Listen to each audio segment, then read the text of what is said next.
Hey everyone, welcome back to our channel How to Tutorials. In this video, I will show you how to change your password in the MoonPay app step by step. So yes, let's get started. First, open the MoonPay app on your phone and make sure you're logged into your account.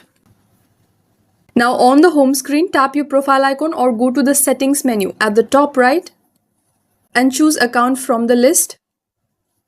This is where you can manage your account and security options. Now tap on edit the password. And here you need to enter your current password and enter your new password.